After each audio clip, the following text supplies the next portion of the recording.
तो साथियों नमस्कार, स्वागत है आप सबका आज के एपिसोड में। आशा करता हूँ आप सब बहुत अच्छे होंगे। मैं हूँ डॉक्टर अमरीश। देखिए भाई, आप सब अच्छे होंगे एकदम, मैं समझ रहा हूँ। पढ़ाई भी आप सबकी चल रही होगी।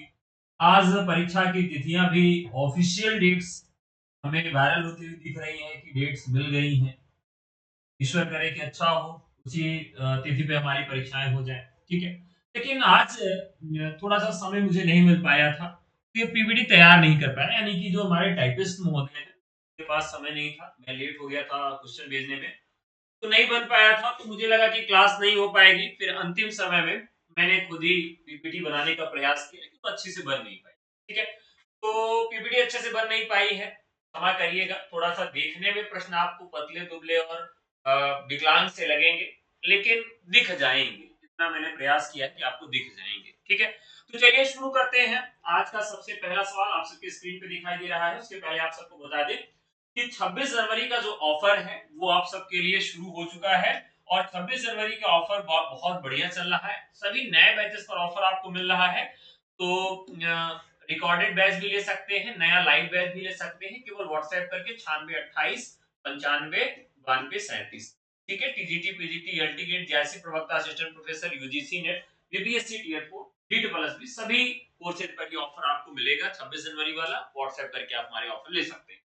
चलिए सबसे पहले प्रश्न करते हैं, अष्टायाम किसकी रचना है? बहुत महत्वपूर्ण सवाल है। देखिए, इस तरह के सवाल हम लोग कई बार कर भी चुके हैं, देख भी चुके हैं कि अष्टायाम जो रचना है वो किस।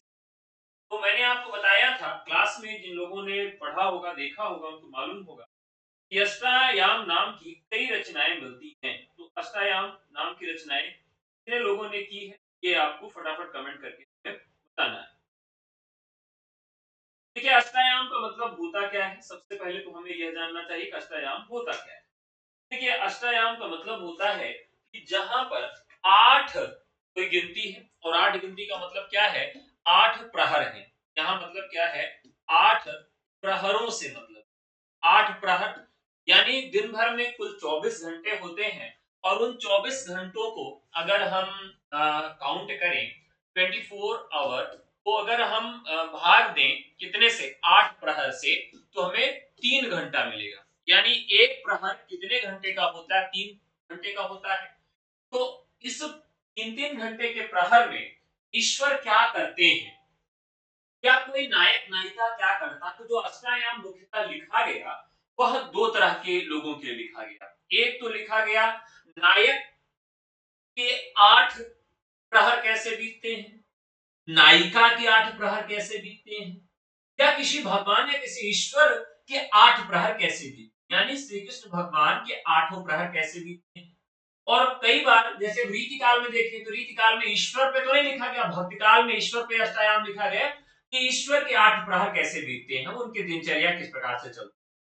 जैसे आज इंटरव्यू आप लेते हैं कि भाई अमिताभ बच्चन सुबह उठ के क्या करते हैं, दोपहर में क्या करते हैं, सबको जिज्ञासा रहती है। वैसे ही कोई नायिका अपने 8 प्रहर में क्या करती होगी?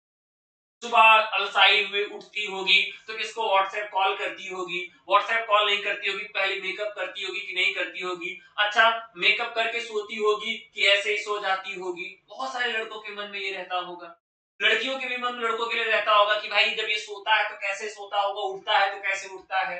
तो ये जो आज कल्पना है वो बहुत पहले भी रही है, और इसी कल्पना को अभिभूत करने के लिए कवियों ने अष्टायाम की रचना की कि रचनाकारों के माध्यम से पाठकों को मालूम चल जाए कि कोई देवता के 8 प्रहर कैसे बीतते हैं, किसी नायिका और नायक के 8 प्रहर कैसे बीतते हैं। ठीक है, तो यानी 8 प्रहरों की जो कहानी होती है वो अष्टायाम में होती है, ये तो आप जान गए। अब अष्टायाम किसके किसके द्वारा लिखा गया? देखिए, अष्टायाम जो लिखा गया नाभा दास के द्वारा लिखा गया है। ठीक है, नाभा दास के द्वारा अष्टायाम लिखा गया, देव के द्वारा, देव के द्वारा, रसखान के द्वारा और अग्रदास के द्वारा। अब आप ध्यान रखिएगा कि बहुत बार ये पूछा गया है कि इनमें से किसने अष्टायाम नामक ग्रंथ की रचना नहीं की है। ये कई बार पूछा गया है आपसे सवाल, इनमें से किसने अष्टायाम की रचना नहीं की है। तो नाभादास ने की है, देव ने की है, रसखान ने की है, अग्रदास ने की है। या तो पूछा जा सकता है कि इनमें से कौन सा आचार्य कवि है जिसने रीतिकाल में अष्टायाम की रचना की है? तो रीतिकाल में देव मिलते हैं, रसखान आपको भक्तिकाल में मिलते हैं, अग्रदास आपको भक्तिकाल में मिलते हैं, नाभादास आपको भक्तिकाल में मिलते हैं। यानी एक कवि ऐसा है, आचार्य जो ऐसा है, देव, जो कि हमें रीतिकाल में मिलते हैं। और देव स्वाभाविक है, रीतिकाल में लिखे हैं तो भगवान के ऊपर इन्होंने लिखा नहीं होगा, इन्होंने किसके 8 प्रहरों का वर्णन किया होगा? तो रीतिकाल का परिवेश ही ऐसा था, इसलिए इन्होंने किसी नायिका को केंद्र बना के ही अष्टायाम की रचना की। ठीक है, कंफर्म में है? एक बार सब लोग लाइक कर दीजिए फटाफट, एक बार सब लोग लाइक कर दीजिए फटाफट। ठीक है, चलिए अष्टायाम की रचना किसने किसने की है इसको आज याद कर लेते हैं, क्योंकि ये प्रश्न पूछा ही जाएगा, क्योंकि ये प्रश्न पूछा ही जाएगा। चलिए अष्टायाम, तो ठीक है,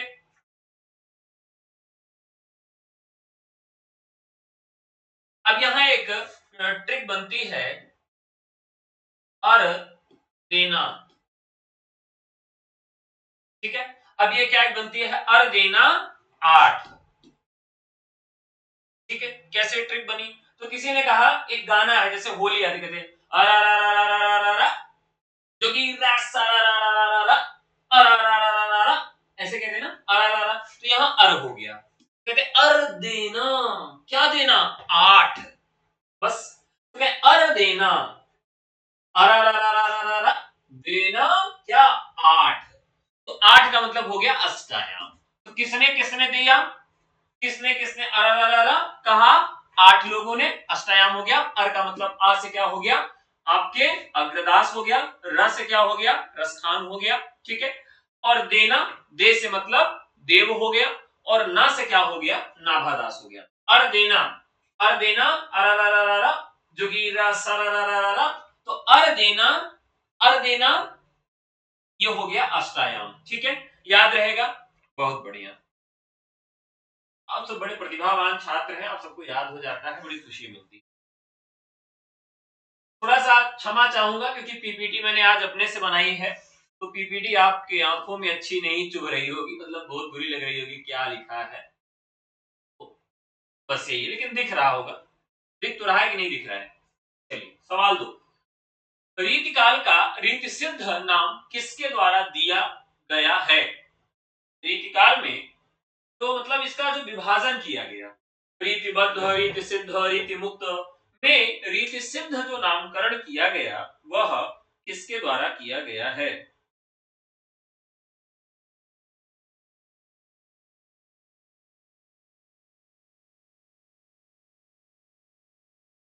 ठीक है, फटाफट बताइए।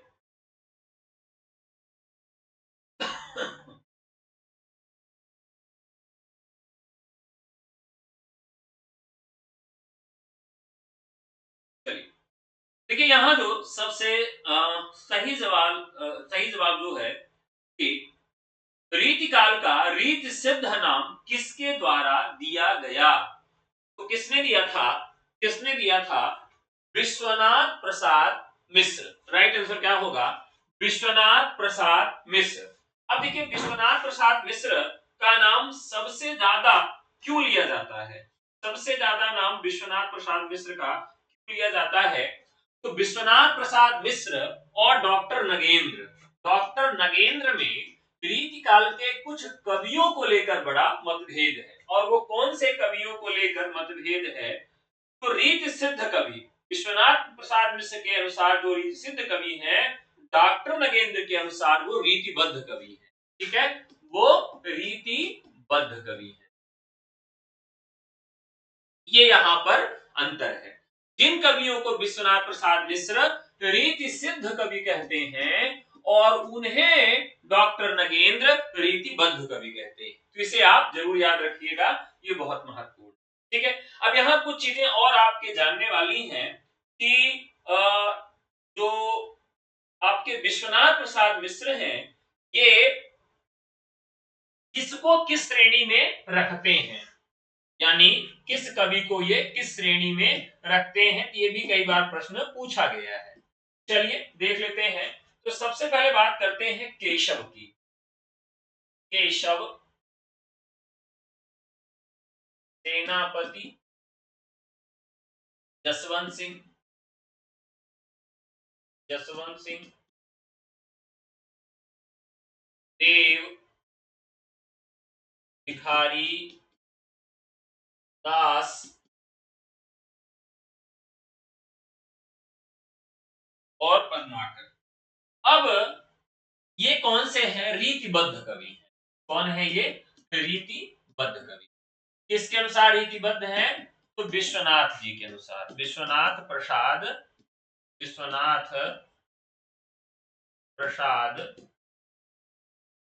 मिश्र के अनुसार। ठीक है, विश्वनाथ प्रसाद मिश्र के अनुसार ये कौन है? तो रीतिबद्ध कवि है। क्लियर है?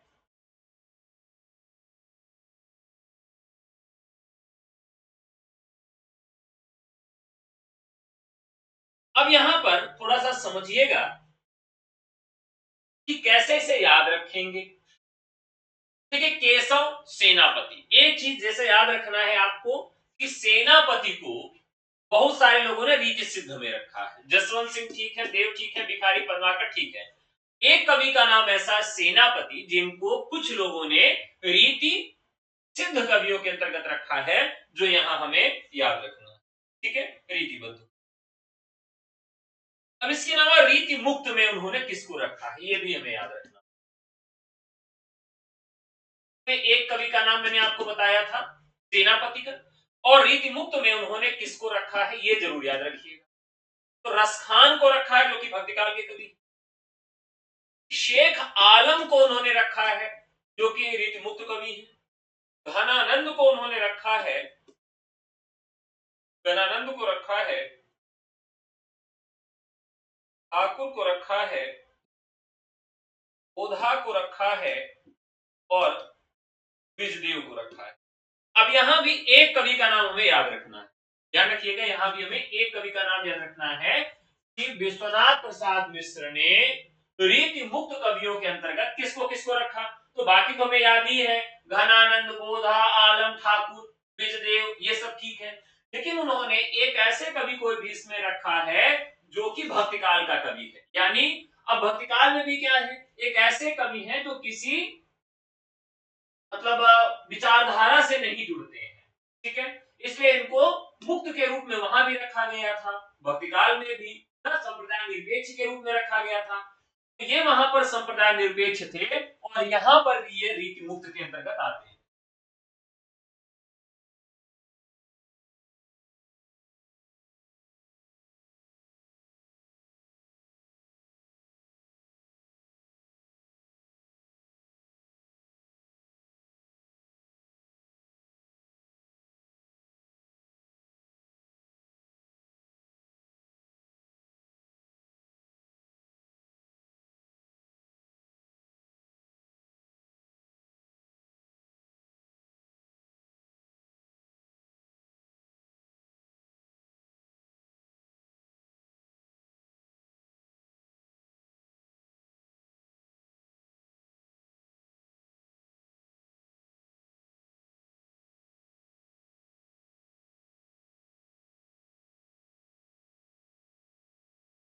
क्षमा करिएगा साथियों, हो सकता है कि थोड़ी बहुत आपको आवाज जा रही होगी कि मैं कॉफी बना रहा था। कॉफी की आवाज हो सकता है कि आप तक पहुंची हो। चलिए शुरू करते हैं। तो रीतिमुक्त कवियों में एक कवि का नाम याद रखना है, रसखान का। रीतिमुक्त कवियों में विश्वनाथ प्रसाद मिश्र रसखान को रखते हैं। और यहाँ पर रीतिबद्ध कवियों में विश्वनाथ प्रसाद मिश्र के एक कवि का नाम याद रखना है, सेनापति को, जिनको बहुत सारे लोगों ने रीति सिद्ध कवियों के अंतर्गत रखा है। ये दो लोगों का नाम हमें यहाँ पर याद रखना है। ठीक है, नेक्स्ट सवाल, नेक्स्ट क्वेश्चन की तरफ। कहां तक हो गया था? प्रश्न संख्या 3 पर चलते। प्रश्न संख्या 3। 3 क्या कहता है? 3 कह रहा है, और जूम। प्रश्न संख्या 3 कह रहा है कि वृत्त कौमुदी के रचनाकार कौन है? पद्माकर, बिहारी, देव या फिर मतिराम। रचना का नाम क्या है? वृत्त कौमुदी।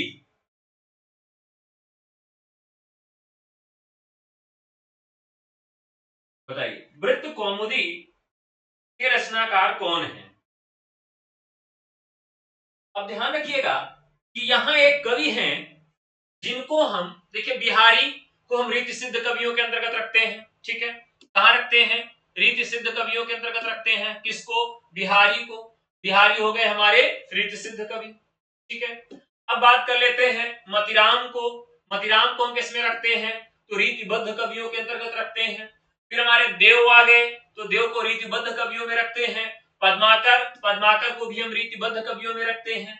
अब यहाँ पर जो ग्रंथ है, ग्रंथ का नाम क्या है? वृत्त कौमुदी, ठीक है। यहाँ पर ग्रंथ का नाम लिखा गया है वृत्त कौमुदी। अब आपको बताना है कि वृत्त कौमुदी जो है के रचनाकार कौन है। देखिए, इस तरह के प्रश्न खूब पूछे जाते हैं, तो आसान सवाल है, बताइए। तो आप जान गए हैं कि इसका राइट आंसर क्या होगा? मतिराम का होगा, वृत्त कौमुदी। अब देखिए, यहाँ पर जो मतिराम जी हैं, इनको हम जान गए कि किसके अंतर्गत आते हैं। अब देखिए, कई तरह के रचनाएं मिलती हैं। एक तो मिलेगी आपको वृत्त विचार। क्या मिलेगी? रचना का नाम होगा वृत्त विचार।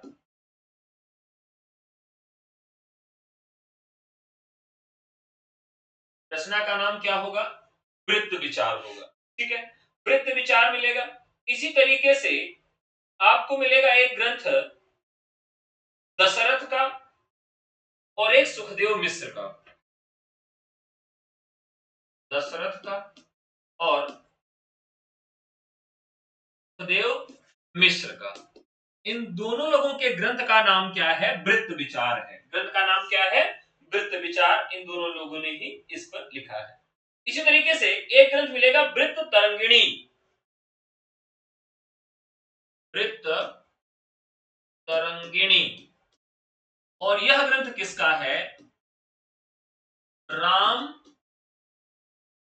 सहाय का, ठीक है। एकदम मिलती जुलती रचनाएं आपको देखने के लिए मिल रही हैं। वृत्त तरंगिणी राम सहाय का, वृत्त विचार दशरथ, और सुखदेव मिश्र दोनों अलग अलग हैं। और यहाँ क्या है? वृत्त कौमुदी है। यानी तीनों रचनाओं में शुरुआत में हमें क्या मिल रहा है? वृत्त शब्द मिल रहा है। तो ये वृत्त वाला जो आपको हो गया कंफर्म, कि इस तरीके की रचनाएं अगर आएंगी तो हम समझ जाएंगे। इसके अलावा मतिराम की रचनाओं को भी हमें आना चाहिए, कि हम मतिराम को रचनाओं को रट लें और जीवन में वह कभी गलत ना हो। तो देखते हैं मतिराम की कौन कौन सी रचना है जो हमें याद करनी। चलिए, मतिराम की रचनाओं को देखते हैं। मतिराम की रचना का नाम है फूल मंजरी। आज सारी रचनाएं याद कराएंगे। लक्षण, श्रृंगार, साहित्य, सार, रसराज,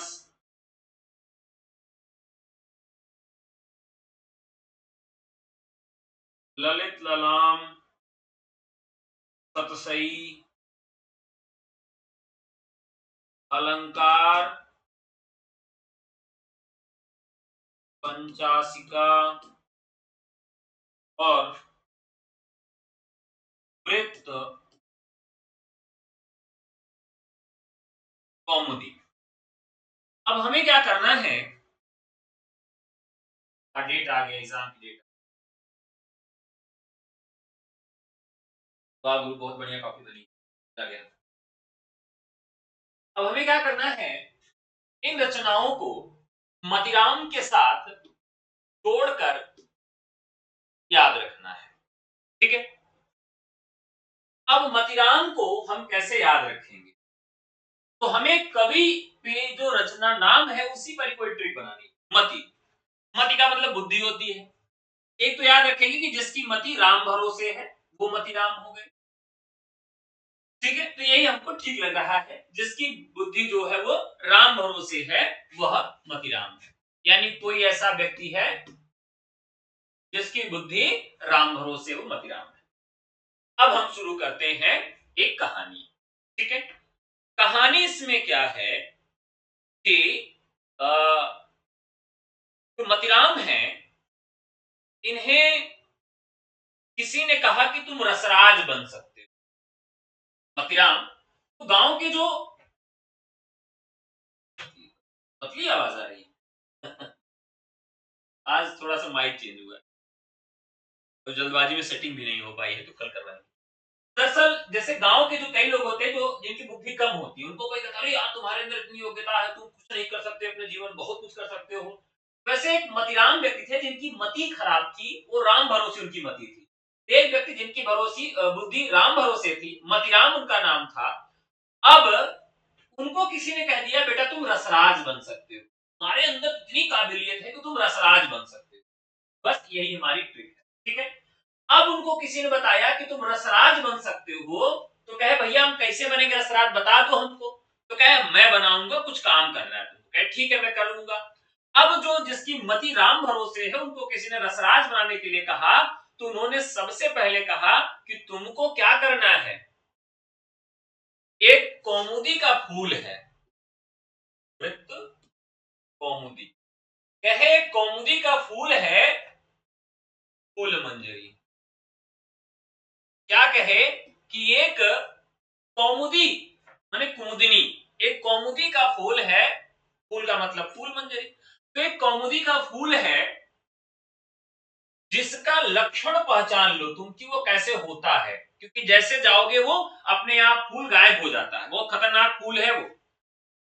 एक फूल है, उस फूल का नाम क्या है, फूल का नाम है कौमुदी फूल।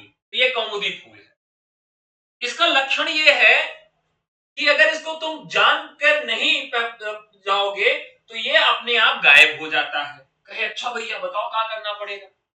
तो कहे उस समय तुमको जो है एक काम करना होगा, एक लक्षण बता रहा हूं, लक्षण क्या होगा, ललित ललाम, ललित ललाम। तो तुम जो है लाल रंग की लगाम पहन के जाना। कैसे जाना है तुमको, कि तुमको जो है उस फूल के पास जाना है, एक ललित ललाम यानी एक लगाम पहननी है जो लाल रंग की हो। यानी मतीराम कहां जा रहे हैं, कौमुदी फूल को ढूंढने के लिए जा रहे हैं। क्या करके जा रहे हैं, ललित ललाम यानी लाल रंग की लगाम पहन के जा रहे हैं। अब ये इनकी जो लगाम है वो लाल कर देता हूं। ठीक है, ये हो गए मतीराम। अब किसी ने इनको कहा कि तुमको रसराज बना दूंगा मैं। कहे भैया कैसे बनाएंगे, कहा एक फूल है, कौमुदी फूल है, उसी के पास तुम लाल रंग की लगाम लगाकर जाओ और पक्का है तुमको वो फूल मिल जाएगा, तुम रसराज बन जाओगे। कहे अच्छा भैया। तो ये क्या करते हैं, ललित ललाम यानी कि लाल लगाम लगाकर वो निकल लेते हैं। जब वो लाल लगाम लगा के निकलते हैं तो क्या होता है, उनको उन्होंने कहा था कि वहां पहुंचने के बाद तुमको सतसई, सतसई अलंकार पंचासिका, तुमको क्या करना है, सतसई 700 बार। ठीक है, 700 बार तुमको अलंकार का जाप करना होगा। ठीक है, 700 बार तुमको अलंकार का जाप करना होगा, ये काम तुमको करना है। क्या भैया हो जाएगा, समझो काम हो गया।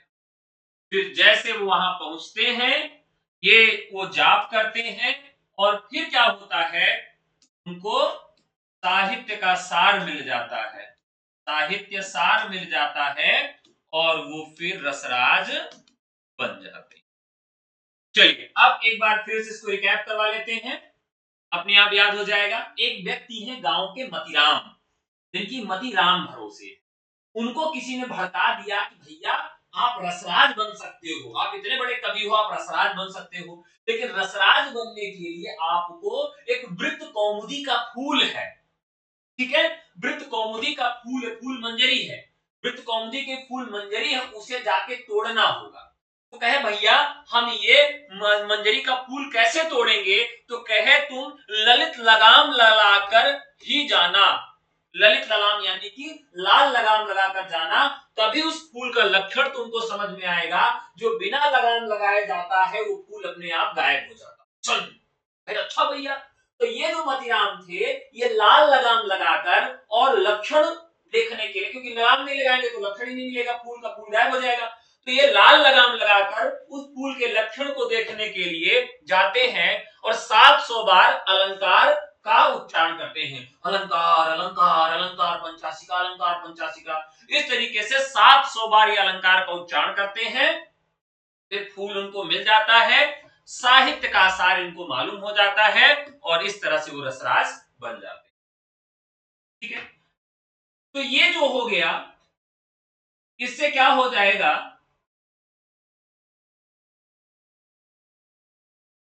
एक कहानी के द्वारा हमने क्या किया कि मतिराम की सारी रचनाओं को याद कर लिया।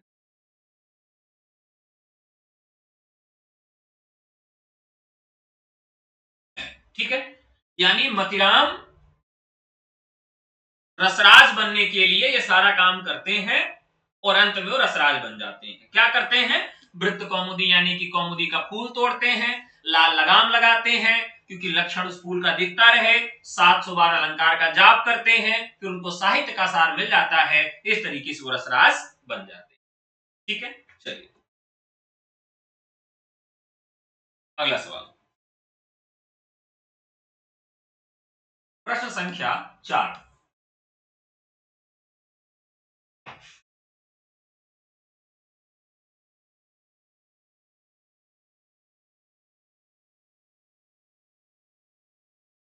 प्रश्न संख्या 4 कह रहा है कि शिवा को सराहों के सराहों छत्रसाल को पंक्तियां किस रीतकालीन आचार्य की हैं?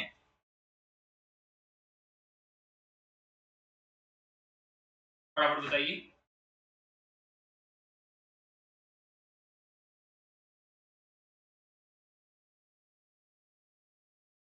शिवा को सराहों के सराहों छत्रसाल को यह पंक्तियां किसकी हैं? आसान सा सवाल है। तो भूषण की है, right answer Bhushan, right answer. चार हो गया।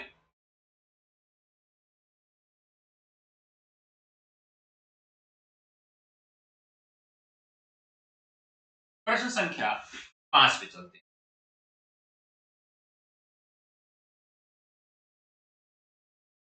प्रश्न संख्या 5 पे चलते हैं। अब देखिए, जिस रचना को अभी हम लोगों ने पढ़ा था, पीते हैं क्या सर? हाँ पीते हैं भाई, नहीं पिएंगे तो आप लोग को पढ़ाएंगे कैसे? वृत्त कौमुदी का वर्ण विषय क्या है? वृत्त कौमुदी का वर्ण विषय रस विवेचन, अलंकार, छंद शास्त्र या उपयुक्त सभी। तो अभी हम लोगों ने क्या किया था, वृत्त कौमुदी ग्रंथ पढ़ा था, किसका था? एक ट्रिक के द्वारा हम लोगों ने पढ़ा था। तो क्या पढ़ा था हम लोगों ने? पढ़ा था कि एक व्यक्ति है जिनका नाम है मतिराम, उनकी मति राम भरोसे है। उनको किसी ने कहा कि तुम रसराज बन सकते हो अगर तुम एक फूल तोड़ लाओ, फूल मंजरी। और फूल कौन सा है? फूल है वृत्त कौमुदी का, यानी कौमुदी का फूल। कौमुदी का फूल अगर तुम तोड़ लाओ तो तुम रसराज बन सकते हो। ठीक है, क्या? लेकिन वो फूल तोड़ने जाओगे तो गायब हो जाओगे। क्या भैया उसका लक्षण कैसे याद रहेगा? लक्षण ग्रंथ। तो इसके लिए तुमको ललित लगाम, लाल रंग की लगाम लगानी पड़ेगी। क्या भैया लगा लेंगे? तो मतिराम लाल रंग की लगाम लगाम लगाकर कहां जाते हैं? जाते फूल तोड़ने के लिए। और वहां जाते हैं और फिर अलंकार का वो अलंकार पंचाशिका सब सही 700 बार अलंकार का उच्चारण करते हैं। फिर क्या होता है, वो फूल उनको मिल जाता है और उनको साहित्य का सार मिल जाता है। इस प्रकार मतिराम रसराज बन जाते हैं। तो ये तो ट्रिक थी मतिराम की सारी रचनाओं को याद करने की, कहानी हमने बनाई थी। अब यहां बात करनी कि वृत्त कौमुदी जो है आ, आ, का विषय क्या है। तो अभी आपके सामने मैंने क्या किया था कि बहुत सारी रचनाएं लिखी थी और उन रचनाओं का वर्ण विषय बताया था कि वृत्त से संबंधित कौन कौन सी रचनाएं हैं। यानी वृत्त का मतलब ही क्या हो जाता है साथियों? छंद हो जाता है। तो यहाँ कोई कंफ्यूजन ही आपको नहीं होना चाहिए, वृत्त का मतलब ही क्या हो जाता है? छंद हो जाता है। ठीक है, चलिए अगला सवाल।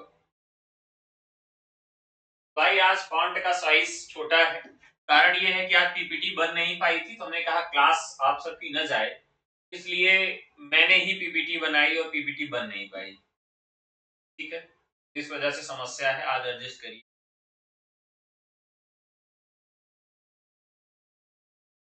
प्रश्न संख्या 6 है, दिखाई तो दे रहा होगा। प्रश्न संख्या 6 है, रीतिकाल में सर्वाधिक प्रकृत वर्णन करने वाले कवि थे भिखारी, प्रतापशाही, बिहारी या सेनापति। आसान सा सवाल है। देखिए, अभी अभी हम लोगों ने बात किया कि सेनापति को विश्वनाथ प्रसाद मिश्र कहां रखते हैं। विश्वनाथ प्रसाद मिश्र इनको कहां रखते हैं। जो लड़का सही उत्तर देगा उसको हम कॉफी पिलाएंगे। जो लड़का सही उत्तर देगा, जो सही लड़की या कोई सही लड़का या लड़की जो भी जवाब देगा उसको हम कॉफी पिलाएंगे। मैंने सवाल क्या पूछा है कि विश्वनाथ प्रसाद मिश्र ने सेनापति को रीतिकाल के किस कवि के अंतर्गत रखा।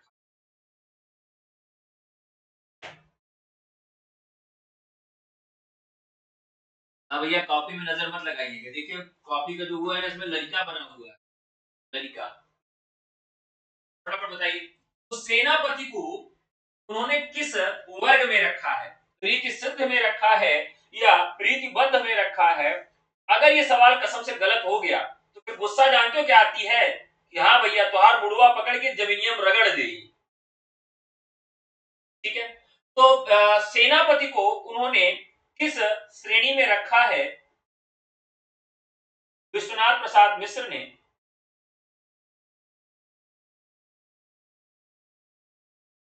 हाँ एकदम सही जवाब है, रीतिबद्ध के अंतर्गत रखा है। किसके अंतर्गत रखा है, रीतिबद्ध के अंतर्गत रखा है, जबकि उन्होंने बिहारी को रीति सिद्ध कवियों के अंतर्गत रखा है। ठीक है, बढ़िया।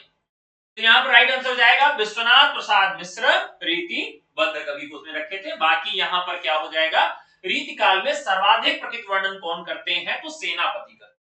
अब सेनापति ऐसे कवि हैं इन्होंने दो काम किया है। एक तो राम काव्य का रचना किया है इन्होंने। किसकी रचना किया है, राम काव्य की, यानी राम कथा का वर्णन भी आपको इनके यहाँ मिलेगा। अब किस रचना में इनके राम कथा है, ये बताइए कि इन्होंने किस रचना में जो है राम कथा का वर्णन किया है, बताइए।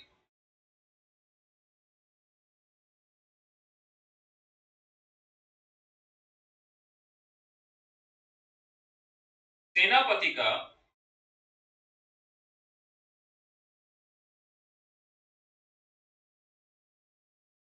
ऋतु वर्णन आप सब जानते हैं।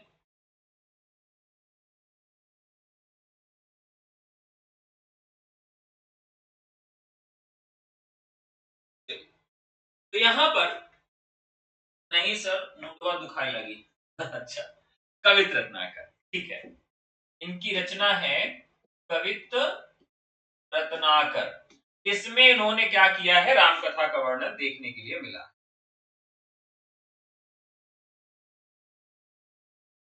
अब देखिए, चतुर्थ तरंग जो है रामकथा का, चतुर्थ तरंग यानी कवित्र रत्नाकर के चतुर्थ तरंग में राम कथा का वर्णन मिलता है। और किस तरह से, चौथे और पांचवें दोनों मिलता है। किस तरह से लिखते हैं, तो चौथे और पांचवें मुख्य तौर पर मिलता है। उस लव रस करी गाई सुरधनी कही, भाई मन संतन के त्रिभुवन जानी है। देवन उपाय कीनो यहाँ तो उतारन को, विशद बरन जाकी सुधार समबानी है।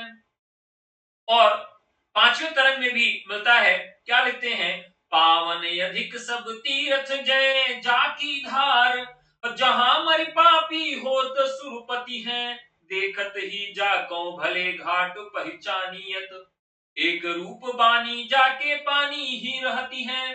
यानी कि ब्रज भाषा का प्रयोग किया है। और राम कथा का वर्णन मिलता है इनके किस रचना में, चतुर्थ और पंचम तरंग में मिलता है। और कवित्र रत्नाकर वो ग्रंथ का नाम है। विश्वनाथ इनको रीतिबद्ध कवियों के अंतर्गत रखते हैं और ऋतु वर्णन के लिए ये जाने जाते हैं। ठीक है, अगला सवाल लेते हैं। लक्षण ग्रंथों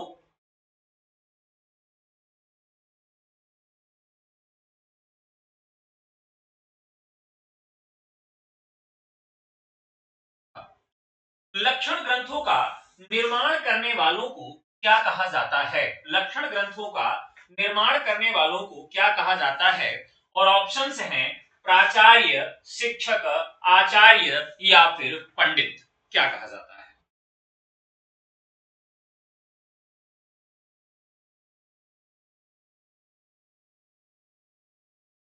दोहा के लिए अलग मैं काम कर रहा हूं। प्रयास ये कर रहा हूं बालिकाल, भक्तिकाल, गीतकाल, आधुनिक काल की जो महत्वपूर्ण पंक्तियां हैं उसको पहले मैं निकाल के पढ़ लूं, फिर माइंड मेकअप बना लूं ट्रिक वाला, फिर आपके सामने लेके आऊं, अलग अलग लेके आऊं, बुराई नहीं। देखिए यहाँ पर आप सब जानते हैं उनको क्या कहा जाता है? आचार्य कहा जाता है। आचार्य का मतलब क्या हुआ? दरअसल संस्कृत की कुछ काव्य शास्त्रीय परंपरा थी। जैसे संस्कृत में उसे साहित्य शास्त्र कहा जाता है। क्या कहा जाता है? संस्कृत में उसे साहित्य शास्त्र कहा जाता है। हिंदी में उसे क्या कहा जाता है? काव्य शास्त्र कहा जाता है। और उसी हिंदी काव्य शास्त्र के जो नियामक ग्रंथ हैं जिसमें वो सारी चीजें लिखी जाती हैं उन्हें लक्षण ग्रंथ कहा जाता है। ठीक है, तो लक्षण ग्रंथ जिन लोगों ने संस्कृत के काव्य शास्त्र को आधार मानकर हिंदी में काव्य शास्त्र की रचना की और उन रचनाओं को सिद्ध करने के लिए उदाहरण भी लिखे, ऐसे कवियों को आचार्य की श्रेणी में रखा जाता है। ठीक है, अब जैसे मम्मट का काव्य प्रकाश है, उस काव्य प्रकाश को आधार बना के जिसने ग्रंथ लिखा। ठीक है, इसी तरीके से भरत मुनि का नाट्य शास्त्र है, उसको आधार बनाकर जिसने रीतिकाल में ग्रंथ लिखा और उसके अनुसार कविताएं भी लिखी, उनको हम आचार्य की श्रेणी में रखते हैं। आगे बढ़िए, अगला सवाल।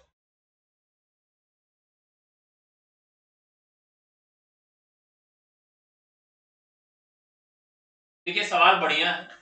लिख रहे हिंदी में लक्षण ग्रंथों की परिपाटी पर रचना करने वाले सैकड़ों कवि हुए, वे आचार्य नहीं हो सकते, वे कवि ही हैं। कथन है रामचंद्र शुक्ल का, बच्चन सिंह का, डॉक्टर नगेंद्र का या फिर राम स्वरूप चतुर्वेदी का।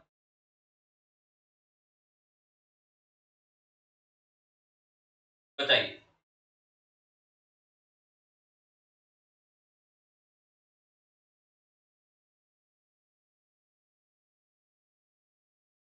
तो राइट आंसर होगा रामचंद्र शुक्ल। रामचंद्र शुक्ल कहते हैं कि हिंदी में लक्षण ग्रंथों की परिपाटी पर रचना करने वाले सैकड़ों कवि हुए, वे आचार्य नहीं हो सकते, कवि ही हैं। यानी वो कहते हैं कि सभी को हम आचार्य की श्रेणी में नहीं रख सकते हैं, वो आचार्य न होकर कवि हैं, यानी उन सैकड़ों कवियों के बरक्स यह बात कही गई। अच्छा हाँ, संपूर्ण देता है, सही बात है। चलिए अगला सवाल।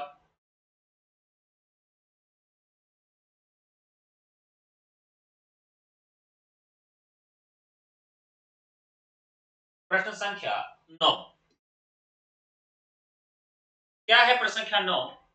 रीति निरूपण का अर्थ है काव्यांग निरूपण, श्रृंगार वर्णन, शैली चित्रण, विधि विधान।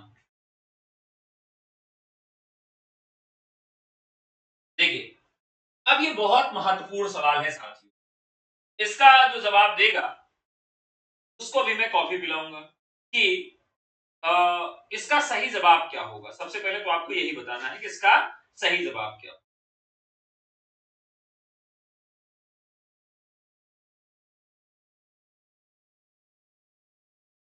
चलिए बताइए। दरअसल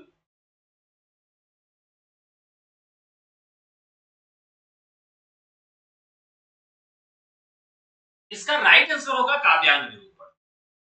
और काव्यांग निरूपण का मतलब क्या होता है? काव्य के अंग, काव्य अन अंग, यहाँ छोटा, यहाँ छोटा, बड़ा, दीर्घ स्वर संधि। तो यहाँ काव्यांग का मतलब यह हुआ कि काव्य के अंग। अब काव्य के अंग क्या क्या होते हैं? देखिए काव्य के अंग होते हैं रस, छंद, रस, छंद, अलंकार और क्या होगा? एक ऐसा ग्रंथ होगा जिसमें नायक और नायिका का नायक नायिका निरूपक ग्रंथ हो जाएगा। यानी इन मुख्य रूप से इन काव्यों को लेकर, इन काव्य के अंगों यानी रसों पर जो ग्रंथ लिखे गए, छंदों पर जो ग्रंथ लिखे गए, अलंकार पर जो ग्रंथ लिखे गए, उसको हम काव्यांग कहते हैं। रीतिकाल में एक एक काव्यांगों पर अलग अलग ग्रंथ लिखे, ठीक है। अब जैसे अलंकार पर देखें, जैसे भाषा भूषण, अब भाषा भूषण ग्रंथ जसवंत सिंह का जो हो केवल और केवल अलंकार पर आधारित है। ललित ललाम और अलंकार पंचाशिका जो कि मतिराम की रचना है, वो केवल अलंकार पर आधारित है। तो इस प्रकार से रस छंद अलंकार इत्यादि क्या है, वो काव्य के अंग हैं। कुछ ग्रंथ ऐसे भी लिखे गए जिनको हम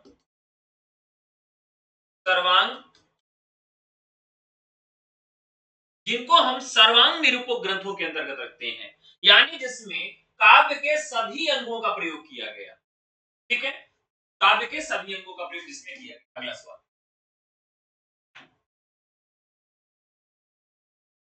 प्रश्न संख्या 10।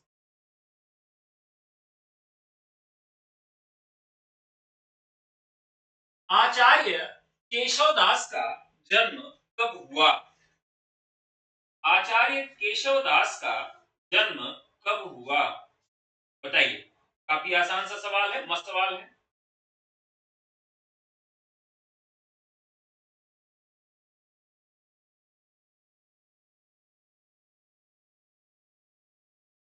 केशवदास का जन्म कब हुआ?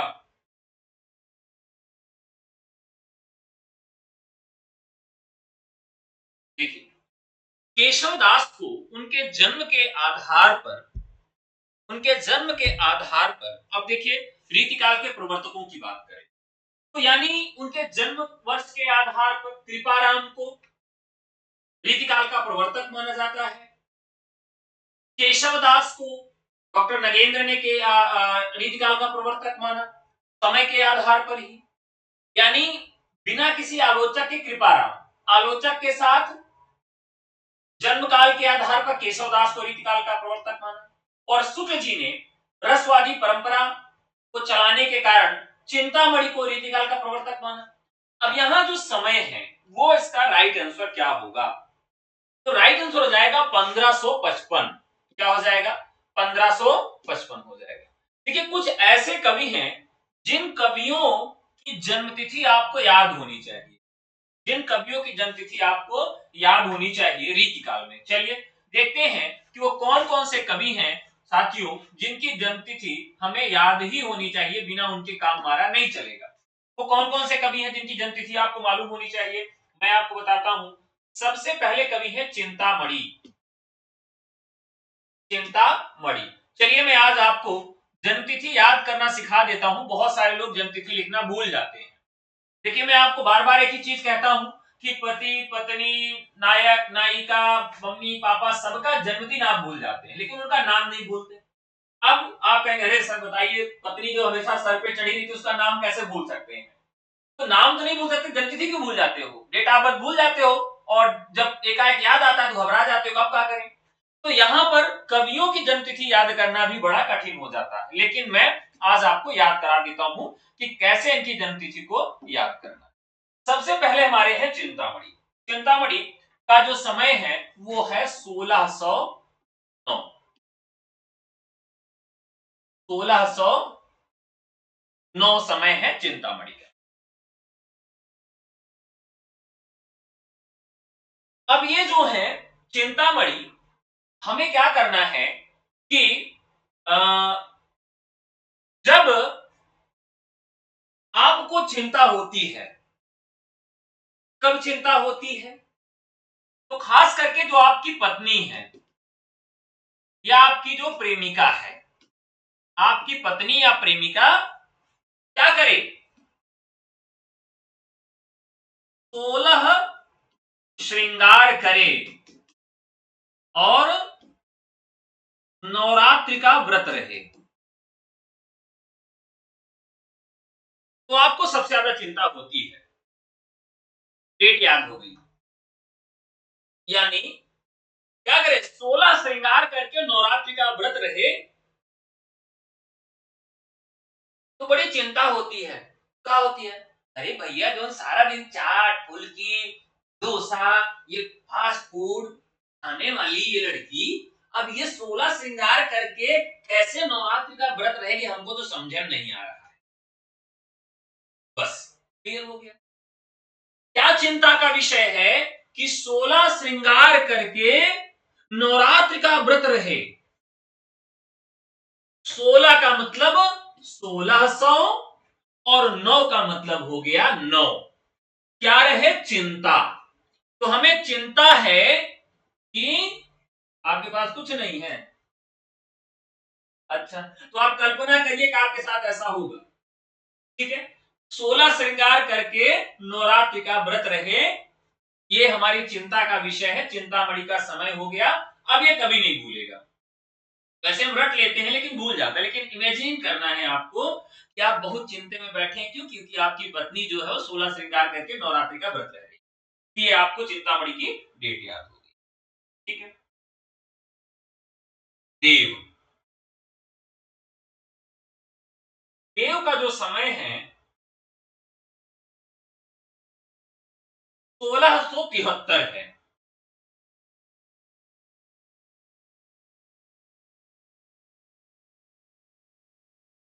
भाई अब इसके जीवन में पत्नी नहीं, वो कल्पना ही तो कर सकता है बेचारा, और क्या कर सकता है? क्या आप लोग मतलब इमेजिन करने पर भी उसके पहरा लगा देंगे? ठीक है, तो 1673 ये है देव का समय। किसका समय है? देव का। अब इसे कैसे याद रखेंगे? तो यहां पर भी जितने भी ये 1600 शताब्दी वाले हैं, इन सब में हमें 16 श्रृंगार जरूर रखना है। ठीक है, 16। अब देखिए यहां पर क्या है कि देव जो है, देव यानी ईश्वर है। ठीक है, अब ईश्वर के पास ये 7 और 3 है, यानी 73। क्या है ये? 73 है। ठीक है,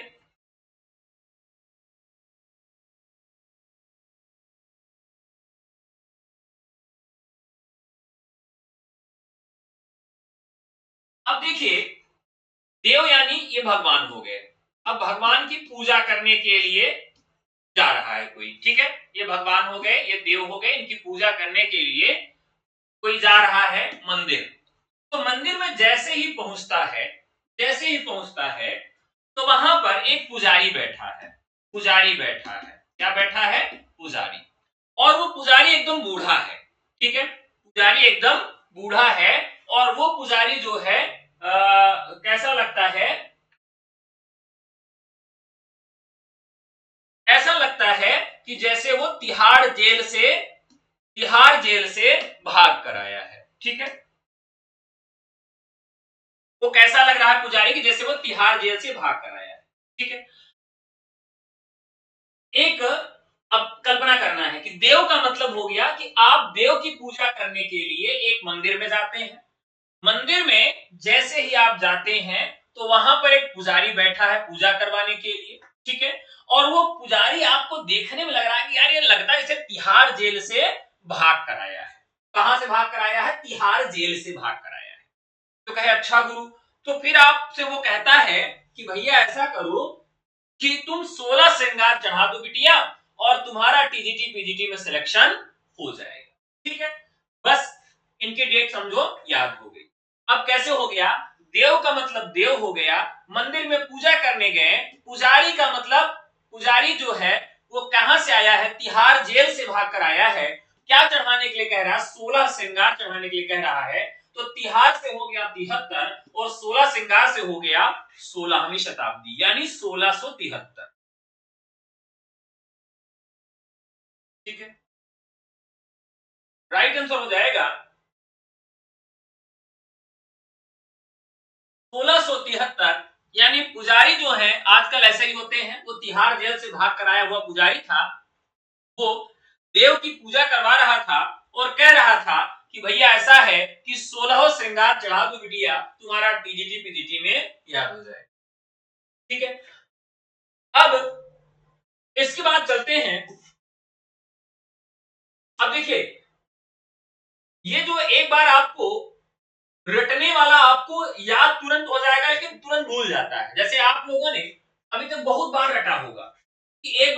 याद रखना, जो महत्वपूर्ण कवि हैं उनकी डेट जब आपको याद रखना है तो बस एक दिमाग लगाना, देव, देव मतलब देवता, देवता के मंदिर में गए तो क्या होता है, 16 श्रृंगार चलाने पड़ते हैं, पुजारी जो बैठा होता है ऐसा लगता है जैसे तिहाड़ जेल से भाग कर आया हुआ हो 1673। अब इसके अलावा जैसे हम लोगों ने और याद किया था चिंतामणि, ठीक है, चिंता में कब हम रहते हैं, जो पत्नी 16 श्रृंगार करके नवरात्रि का व्रत रहती है, ठीक है। चलिए अब यहां देखते हैं, बाकी आपकी कोई भी ट्रिक हो याद होना चाहिए, मेरा ये सुझाव है कि अगर इस तरह से याद करें खुद की ट्रिक बनाकर तो ज्यादा अच्छे से याद होगा, क्योंकि हमारा माइंड जो होता है वो कैसा काम करता है, वो काम करता है इमेजिनेशन से। ये स्टडी हुई है कि हमारे दिमाग में दो भाग होते हैं, एक भाग जो होता है जिसको आप रटते हैं, तो रटने वाली चीजें तुरंत याद हो जाती है लेकिन वो बहुत जल्दी भूल जाती है। दूसरा हमारे दिमाग का भाग है जो हमारी इमेज याद रखता है, तो जिन चीजों को हम इमेज के माध्यम से याद करते हैं वो ज्यादा दिन तक याद रहती है और भूलती नहीं है। तो इसीलिए मैं आपको जो ट्रिक बताता हूं वो इस ट्रिक को बताता हूं कि जो इमेजिनेशन वाली ट्रिक है ये ज्यादा दिन तक आपके दिमाग में रहेगी, नहीं भूलेगी, लेकिन ये जल्दी भूल जाती है क्योंकि ये साइंटिफिक है। बस चलिए आगे बढ़ते हैं। विष्णु पद कीर्तन किसकी रचना है, विष्णु पद कीर्तन किसकी रचना है, सही।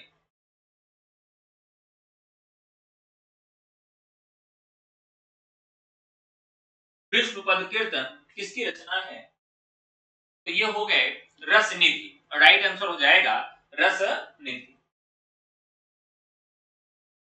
अगला सवाल, नींद ना आए भैया, जल्दी जल्दी पढ़ा दे रहे हैं घर, ठीक है। चलो 17वें प्रश्न में चलते हैं। इनमें से रीति सिद्ध कवि कौन है, बहुत आसान सा सवाल है, बिहारी को रीति सिद्ध कवि कहा गया है, लेकिन इसके अलावा रीति सिद्ध कवि और कौन कौन से हैं, सेनापति, रसनिधि, वृंद, नृपशंभु, नेवास, कृष्ण कवि, हठी, विक्रमादित्य, राम साहब, पदनेश और बेनी वाजपेयी, इन सबको भी रीति सिद्ध कवियों के अंतर्गत रखा जाता है। फूल मंजरी रचना कब हुई, फूल मंजरी रचना कब हुई, चलिए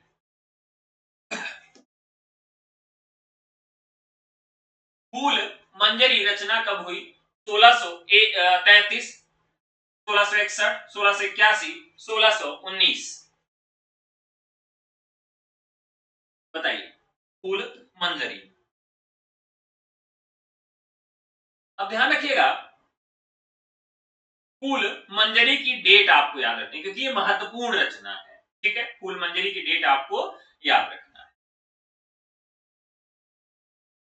तो देखिए ज्यादातर एक चीज तो इसमें आपको बहुत अच्छे से याद होगी कि जो ये रीतिकाल की रचनाएं हैं इनमें से ज्यादातर रचनाएं 16वीं शताब्दी की हैं और थोड़ी बहुत रचनाएं 17वीं शताब्दी की। तो पहले तो हमें एक चीज ये ध्यान में रखना है कि रचना किसकी है। मान लीजिए आपको याद हो गया कि ये रचना हमारे मतीराम भाई साहब की है, जब आपको मतीराम याद आ गए तो इनका जन्म कब हुआ था, 1617 में हुआ था, इनका जन्म कब हुआ था, 1617 में हुआ था। अब ध्यान रखिएगा कि मतीराम की डेट कैसे याद रखेंगे, मतीराम की डेट कैसे याद रखेंगे, मतीराम की डेट हम याद रखेंगे, देखिए बहुत मजेदार ट्रिक है, जीवन भर के लिए याद करा रहा हूं। मतीराम की डेट कैसे याद रखेंगे, एक लड़की है, एक लड़की है जो 16 श्रृंगार करना शुरू कर देती है, कितने उम्र में, 17 साल की उम्र में, लोग उसको कहते हैं कि इसकी मति राम भरोसे है। एक लड़की है जिसकी उम्र 16 साल है और वो एक लड़की जिसकी उम्र 17 साल है और वो 16 श्रृंगार करना चालू कर देती है, लोग कहते हैं इसकी मति राम भरोसे, ठीक है, इसकी मति राम भरोसे है, यानी 1617 मति राम। तो अगर हमें कवियों की डेट मालूम है तो रचनाओं की डेट की हम कल्पना कर सकते हैं, यानी अब देखिए यहां पर 1619 आ रहा है, ठीक है, मतीराम। अब यहां पर एक और कंफ्यूजन आता है कि अलग अलग कवियों ने अलग अलग डेट रखी है, ठीक है। ये सवाल आप लोगों के लिए मैं छोड़ रहा हूं, इस सवाल का जवाब आप सब कमेंट बॉक्स में आके हमें देंगे। अगला सवाल, सवाल संख्या 19, इनमें से कौन कवि रीतिबद्ध कवि है, इनमें से कौन कवि रीतिबद्ध कवि, इनमें से कौन सा कवि रीतिबद्ध रीतिबद्ध कवि है। तो रीतिबद्ध है देव, देव, भूषण, मतिराम, प्रताप शाही, ये सब इसमें आ जाते हैं। बिहारी रीति सिद्ध में है, घरान बोधाल ठाकुर रीति मुक्त में आ जाते हैं। सिद्धांत बोध के रचयिता कौन है? अब प्रश्न संख्या 20 है, सिद्धांत बोध के रचयिता कौन है? तो जिन्होंने भाषा भूषण लिखा है अलंकार विषय ग्रंथ, जसवंत सिंह। तो राइट आंसर हो जाएगा जसवंत सिंह। आचार्य भूषण रीतिबद्ध कवि हैं, मतिराम रीतिबद्ध कवि हैं। ठीक है। प्रश्न संख्या 21, यहां पर सूची को सुमेलित करना है। 4 रचनाकार और 4 रचनाएं। बिहारी किस तरह के कवि हैं? तो बिहारी रीति सिद्ध कवि हैं। घनानंद, घनानंद जो हैं वो रीति मुक्त कवि हैं। देव, देव जो है रीतिबद्ध कवि हैं। भूषण ये वीर रस के कवि हैं। ठीक है। प्रश्न संख्या 22, प्रश्न संख्या 22 क्या कहता है? संग्राम सार के रचनाकार कौन हैं? तो जो वो रस का रहस्य बताते हैं, जो द्रोण पर्व पर बैठकर रस का रहस्य बताते हैं, वही है इसके रचनाकार। अब थोड़ा सा आप कल्पना कर लीजिए, मैंने आपको बता दिया,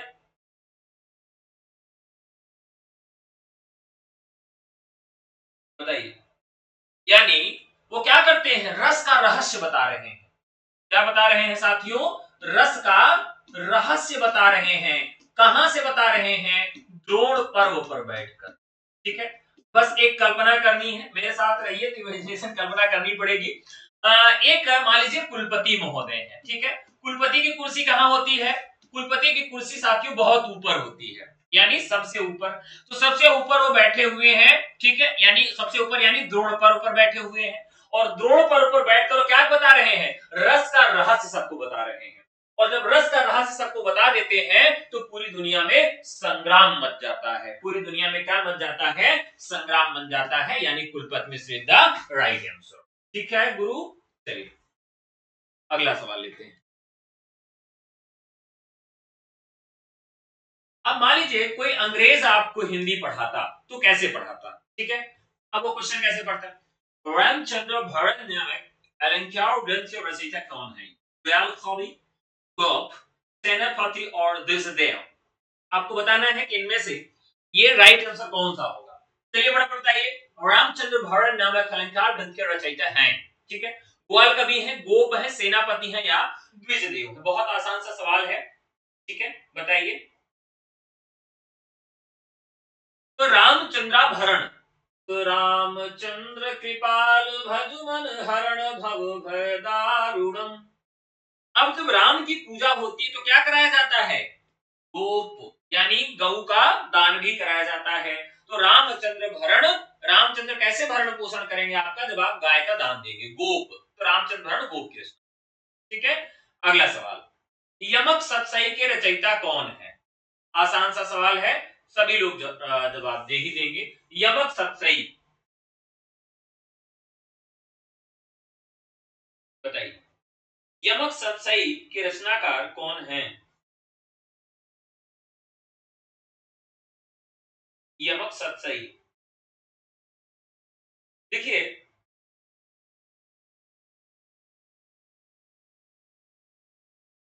यहां पर रीतिकाल में ज्यादा कवि नहीं है, इसलिए हमारे लिए एक अच्छी बात भी है कि भाई हमें बहुत सारे रचनाकारों को रटना नहीं है।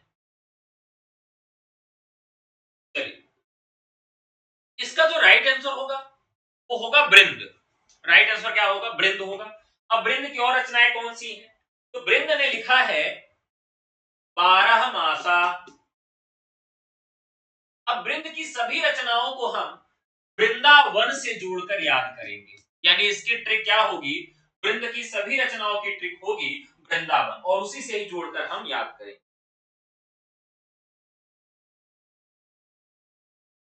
तो 12 मासा, 12 महीने आजकल लोग जाते हैं वृंदावन। क्यों जाते हैं? भाव से जाते हैं। भाव पंचाशिका, 12 महीने लोग वृंदावन जाते हैं, क्यों जाते हैं? भाव से जाते हैं। और क्यों जाते हैं? नयन मटक्का करने जाते हैं, नयन पचीसी। तो आप याद रखिए, अगर आप में से कोई वृंदावन गया है, तो वहां वृंदावन में जब आप जाते हैं, तो वृंद जो बाके बिहारी हैं, उनके सामने से पर्दा हटाते और गिराते रहते हैं। बहुत देरी तक पर्दा नहीं खुला रखते हैं, क्योंकि मानते हैं कि भगवान इतना जल्दी लोगों से आंख मिला लेते हैं, और किसी से आंख मिल जाए तो उसी के साथ चल देते हैं। तो आप कभी भी उस मंदिर में जाएंगे तो पर्दा हटाते रहते हैं, पर्दा लगाते रहते हैं, और बताते हैं कि भगवान की नजर जिससे मिल गई और वो उसी के साथ चले जाते हैं। तो इसीलिए भगवान वहीं बैठे रहे, इसीलिए ऐसा होता है। यानी नयन मटक्का करने के लिए वृंदावन आप जाते हैं, नयन पचीसी, ये हो गया। ठीक है, तो 12 महीने आप वृंदावन जाते हैं। क्यों जाते हैं? भाव से जाते हैं। और क्या करने जाते हैं? तो नयन पचीसी, यानी कि आप नयन मटक्का करने जाते हैं।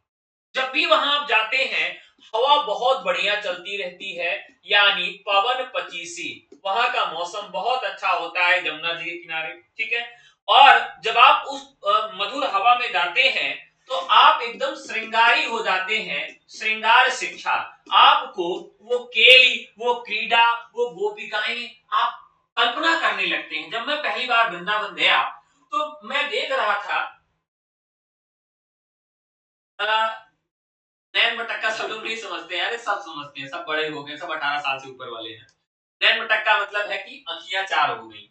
तो यहाँ पर क्या है कि वहां पर जब मैं पहली बार वृंदावन गया, तो मुझे लगा कि जो रसखान के यहाँ वर्णन है, सूर के यहाँ वर्णन है कि सुंदर सुंदर गोपिकाएं होंगी, गोप सुंदर सुंदर होंगे, एकदम श्रृंगारमयी वातावरण होगा।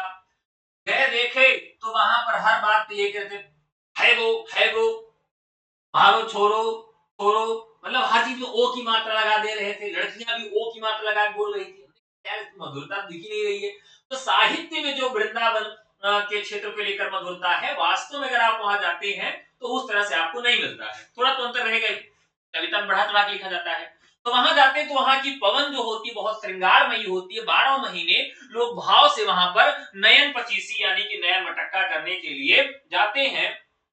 और सबसे अंत में यमक सतसई, यमक सतसई, सतसई। ठीक है, तो ये किसकी रचना है? यह भी रचना आपके वृंद साहब की है। तो सारी रचनाएं आपको याद हो गई होंगी, ऐसी में आशा रखता हूं। व्यंगार्थ कौमुदी के रचनाकार आपको बताना है। व्यंगार्थ कौमुदी के रचनाकार को आपको बताना है। बहुत आसान सा सवाल है मित्रों, मुझे लगता है कि सभी लोग इसको जवाब जरूर देंगे।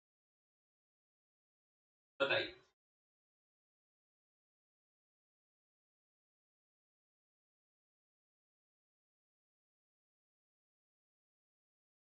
आसान सा सवाल है। दरअसल ये जो व्यंगार्थ कौमुदी है, यह रचना 18वीं शताब्दी में 1825 में लिखी गई। व्यंगार्थ कौमुदी काव्य विलास, जयसिंह प्रकाश, श्रृंगार मंजरी, श्रृंगार सरोमणि, अलंकार चिंतामणि और काव्य विनोद, जुगल नक्सिक। ठीक है, ये सारी रचनाएं इनकी हैं, प्रताप शाही की हैं। लेकिन सबसे ज्यादा पूछी जाने वाली जो रचना है वह व्यंगार्थ कौमुदी है प्रताप शाही की। तो यहाँ प्रश्न ये पूछा जाता है, यहाँ पर पूछा यह जाता है कि प्रताप शाही की जो रचना व्यंगार्थ कौमुदी है, इसका विषय क्या है? इसका विषय क्या है? ठीक है, आप जरूर याद रखिएगा। तो जितने भी लोग प्रतापी होते हैं, प्रताप का मतलब जितने भी लोग प्रतापी होते हैं, उनकी भाषा जो होती है उनकी भाषा जो होती है वो कैसी होती है? बहुत व्यंगार्थ होती है। उनकी भाषा कैसी होती है? प्रतापी लोगों की भाषा, वो गाली नहीं देते हैं, वो व्यंगार्थ बोलते हैं। ठीक है, तो इस तरीके से आपको याद हो जाएगा प्रताप शाही की रचना व्यंगार्थ कौमुदी। ठीक है, अब यहाँ आपको बताना है कि ये जो व्यंगार्थ कौमुदी है, यह ग्रंथ किस प्रकार का ग्रंथ है, यानी इसका विषय क्या था। देखिए, आपको इसका विषय बताना है।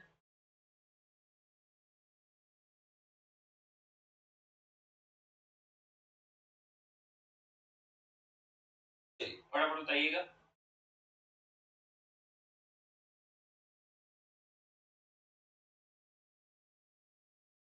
देखते हैं कितना लोग सही जवाब देते हैं।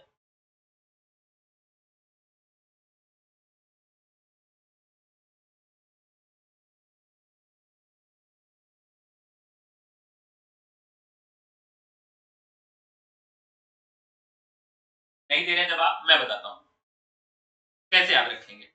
देखिए, जब आप व्यंग की बात करते हैं, किसकी बात करते हैं? व्यंग की, यानी जो प्रतापी लोग होते हैं वो साथियों व्यंग करते हैं।